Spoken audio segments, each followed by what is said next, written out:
Once again, I'm delighted to be invited to be here to undertake a venture, an endeavor that connects with the FCT. The FCT belongs to all Nigerians. It also belongs to all Africans and the world over. The FCT is actually an international arena that should be beautified, that should have the international coloration. But unfortunately, before the advent of President Bola Ahmed Tinubu's administration, people were wondering whether we actually had a capital city, considering the fact that if you go to Akpabio State and you see the roads to the airport, and then you go to River State and you see what Mr. Project had done, and then you go to Katsina and other states of the Federation, including Kano, Kaduna and all that, you'll start wondering why FCT was neglected. But I don't think FCT was neglected. I think the problem was that there was no vision. There was no vision. That's the way I see it.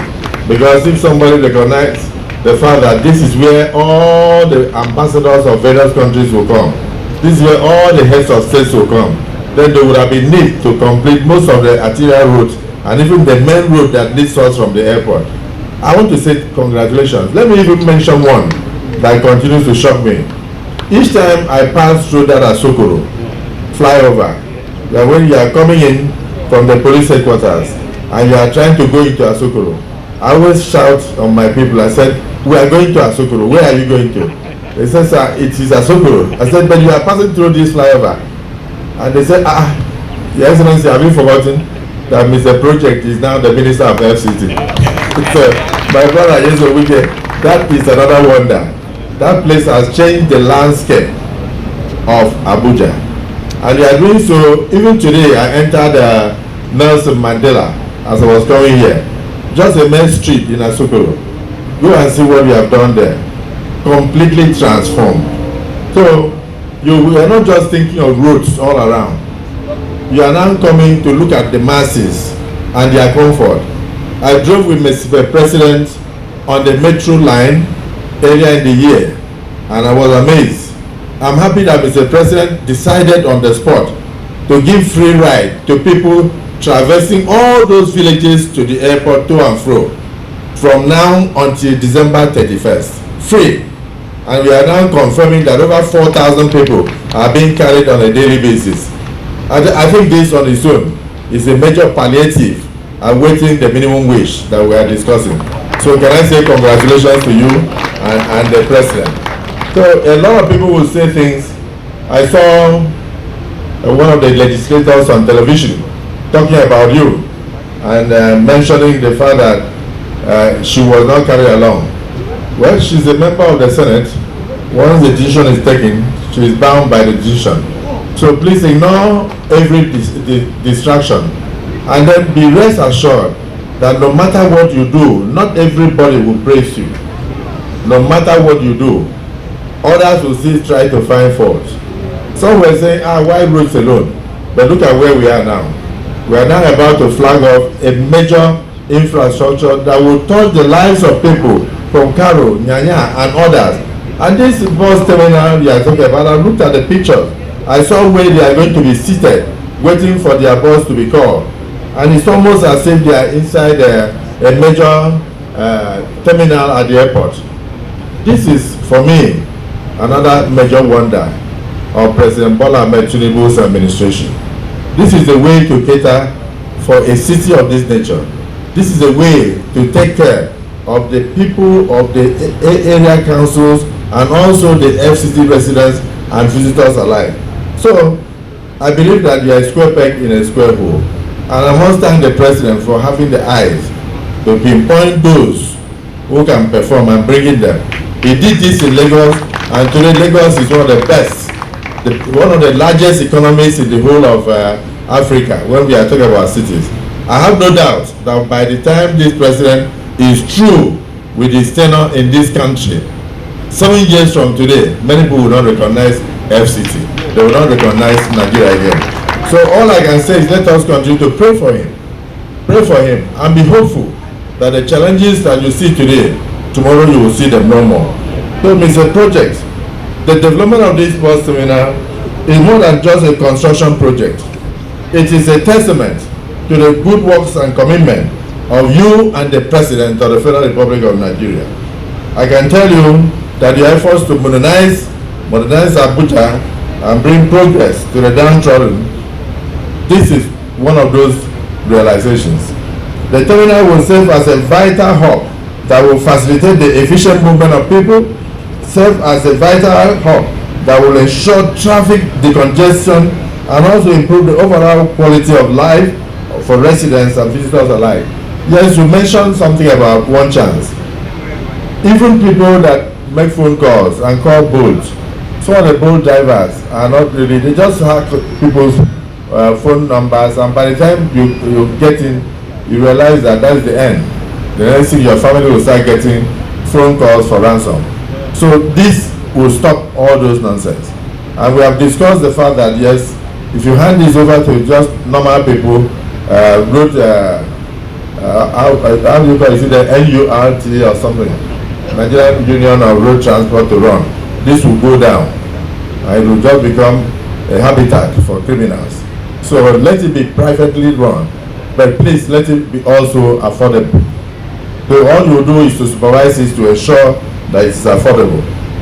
So the Kubo bus terminal, designed to be a state-of-the-art facility that can compete with any in Africa, equipped with modern amenities to ensure comfort, safety, and convenience for all users, providing structured and organized environment for our public transportation system, promoting greater efficiency and reliability is about to be flagged off today.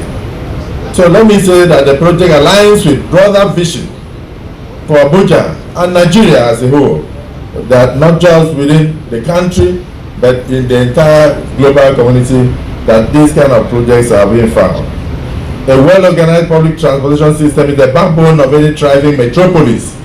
With this terminal, we are laying solid foundation for sustainable urban development.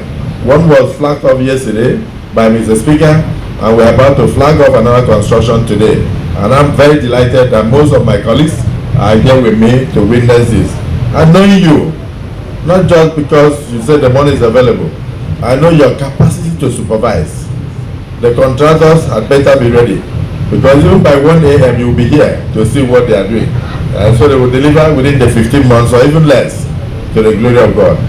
So the current Minister of FCT, I must say you made remarkable strides within a period of just 1 year in transforming the capital city into a modern metropolis with efficient infrastructure. Please keep up the good work. Recently, I and the President were involved in about 9 commissionings, which has already been mentioned here. Major infrastructure that were started 30, 40 years ago, but they couldn't finish. Because there are people who start projects, there are those who finish. You are a finisher. And so you were able to finish those projects that were started and abandoned. And then we came and we completed them and commissioned them for you and for Nigerians.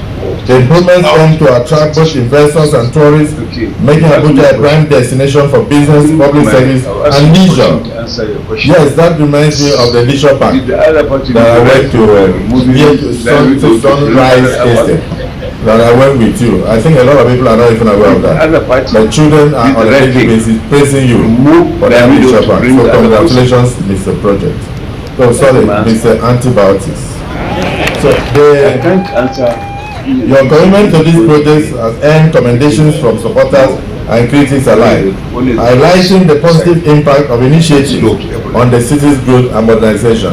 In fact, even in the mosque on Friday, I heard the imams were talking about you and praying for you. And some were saying, yes, if others had come from other places and could not go, then let's be focusing on where you come from, so that we can always bring ministers that work for the benefit of all. So everybody is happy with the president and what is happening in the city. Let me extend there's no appreciation to all of you who are working tirelessly with the minister to bring Abuja back to the original master plan conceived by our founding fathers. Let it be known to you that your dedication and hard work are instrumental in driving our nation forward, which of course brings hope to the renewed hope agenda of Mr. President. I want to also acknowledge the support and cooperation of the National Assembly.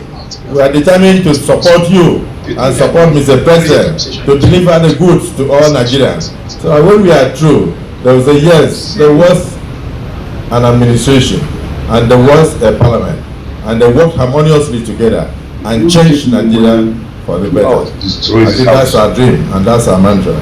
On this we stand. We will continue to support you so that you can restore Abuja to what was originally conceived by our founding fathers. So the Kubos bus terminal remains a major testament that FCT will soon be better than many capital cities in the African continent. As a continued collaboration, total collaboration of the stakeholders and residents to ensure that these facilities are protected from theft and destruction. Sometimes it saddens me when main rail lines, people go and take the rail lines to go and vandalize it and use it to go and melt the metal for other things. That is not, that should not be in a community where people know that government project is their own. So the residents of Abuja and visitors alike must know that these facilities are for them. They must own these facilities and protect these facilities, and if you see something, say something. So it will be necessary for others for this to be bequeathed to future generations, as stated in our national anthem. There is a collective responsibility to protect these facilities because they belong to us, and the money being spent is your money. So let me use this opportunity to appeal to the contractor to ensure that this project is completed on time, because this government has a time frame. We will not be a government that will have 60 billion budgeted for a project and then we'll put 500 million in a year or 1 billion, and then that means we are signaling that we'll complete the project in 60 years. So that all that has done, National Assembly has changed. We want to do targeted budgeting and then have a time frame. When we say we are constructing a project for 100 billion, we should be able to say, okay, it will finish in 4 years. The first year should be 25 billion, and then thereafter we add milestone and complete it within the first 4 years. 4 years of the administration. Never again shall we have a project of 100 billion and then we put 250 million this year, knowing very well that that is for clearing of site, and before we come back next year, the grass has grown again.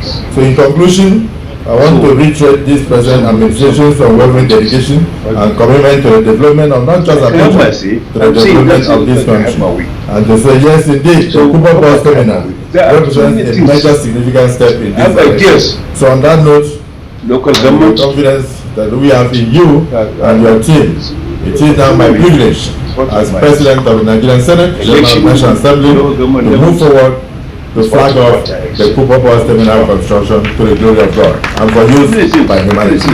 I thank you for listening to me.